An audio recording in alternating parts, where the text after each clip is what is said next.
നമസ്കാരം. Raf talk ഫുട്ബോളിലേക്ക് എവർക്കും സ്വാഗതം. ലൂയിസ് സുവാരസിനെ ഹാവിർ മഷ്രാനോ ട്രസ്റ്റ് ചെയ്യുന്നില്ലേ? ചോദ്യം അതാണ്.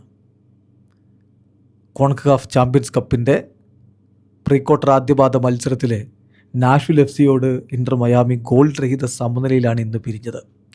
ആ കളിയിൽ 90 മിനിറ്റും ലൂയിസ് സുവാരസ് ബെഞ്ചിലിരുന്നു. അതൊരു മഷ്രാനോയുടെ ഭാഗത്തു നിന്നുള്ള സ്ട്രേഞ്ച് ഡിസിഷനാണ്. പകരം മുന്നേറ്റങ്ങളിൽ ഉണ്ടായിരുന്നത് ജർമ്മൻ ബെട്രേമും അല്ലൻ്റെയുമാണ് മെസ്സിക്കൊപ്പം ഉണ്ടായിരുന്നത്. ഈ രണ്ടുപേരാണെങ്കിൽ അവർ ശ്രമിച്ചെല്ലാം മിസ് ചെയ്തു. ഒന്നുപോലും അവർക്ക് കാര്യം കൃത്യമായിട്ട് ചെയ്യാൻ പറ്റിയില്ല. എന്നിട്ടും അവരെ പിൻവലിക്കാതെ 90 മിനിറ്റും കളിക്കളത്തിൽ നിർത്തി. സുവാരസിന് അവസാനം ഒരു 10 മിനിറ്റെങ്കിലും ട്രൈ ചെയ്ത് നോക്കാമായിരുന്നു. അതിലേക്ക് പോലും പോയില്ല. അതായത് ഇതിൽ നിന്ന് മനസ്സിലാവുന്നത് it seems like Mascherano no longer trust Suarez. സുവാരസിൽ മഷ്രാനോക്ക് വിശ്വാസമില്ല എന്നൊരു തോന്നലാണ് ഇതിൽ നിന്നുണ്ടാക്കുന്നത്. പിന്നെ അപ്പോൾ ഉണ്ടാകുന്ന ചോദ്യം, പിന്നെ എന്തിനാണ് അദ്ദേഹത്തിൻ്റെ കോൺട്രാക്റ്റ് റിന്യൂ ചെയ്തത്? അത് മെസ്സിയോടുള്ള ബന്ധം കൊണ്ട് എന്ന് പറയാമെന്നല്ലാതെ അദ്ദേഹത്തെ ഉപയോഗപ്പെടുത്തുന്നില്ല കോച്ചെങ്കിൽ തീർച്ചയായിട്ടും അത് ശരിയല്ലാത്ത ഒരു നീക്കമായിട്ടാണ് പലരും വിലയിരുത്തുന്നത്. എന്തുകൊണ്ടൊരു 10 മിനിറ്റ്, ജസ്റ്റ് 10 മിനിറ്റ് ബാക്കിയുള്ളപ്പോഴെങ്കിലും സുവാരസിനെ ഇറക്കാൻ കഴിയാതിരുന്നത്?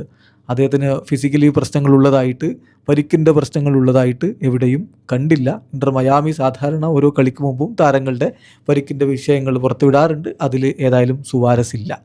അപ്പോൾ പിന്നെ സുവാരസിനെ കളിപ്പിക്കാതിരുന്നത് കോച്ചിൻ്റെ വിശ്വാസക്കുറവ് കൊണ്ട് എന്ന് തന്നെ പറയേണ്ടി വരും. ഏതായാലും ഫസ്റ്റ് ലെഗ് ഗോൾ രഹിത സമനിലയും കൊണ്ടാണ് ഇന്റർ മയാമി മടങ്ങുന്നത്. ഇനി രണ്ടാം ലെഗ് അത് മയാമിയിൽ വെച്ചിട്ടാണ്. അവിടെ തീർച്ചയായിട്ടും ഇനി മയാമിക്ക് വിജയിച്ചേ പറ്റൂ എന്ന് പറയുമ്പോൾ ഇവിടെ ഗോൾ അടിച്ചുകൊണ്ട് ഒരു സമനില വന്നാലോ? ഇനി 1-1 സമനില, 2-2 സമനില സംഭവിച്ച ഇന്റർ മയാമി പുറത്താവും. കാരണം എവേ ഗോളിൻ്റെ പ്രാധാന്യം കോൺകാഫ് ചാമ്പ്യൻസ് കപ്പിലുണ്ട്. അതല്ല, ഗോൾ രഹിത സമനിലയിലാണ് രണ്ടാം പാദം അവസാനിക്കുന്നതെങ്കിൽ പിന്നെ എക്സ്ട്രാ ടൈമിലേക്ക് കളി പോകും. ഏതായാലും വളരെ മോശമായിട്ടുള്ള പെർഫോമൻസ് ആണ് ഇന്ന് വന്നിട്ടുള്ളത്. കോൺകാഫ് ചാമ്പ്യൻസ് കപ്പിന് വലിയ പ്രാധാന്യം ഇന്റർ മയാമി കൊടുക്കുന്നതാണ്.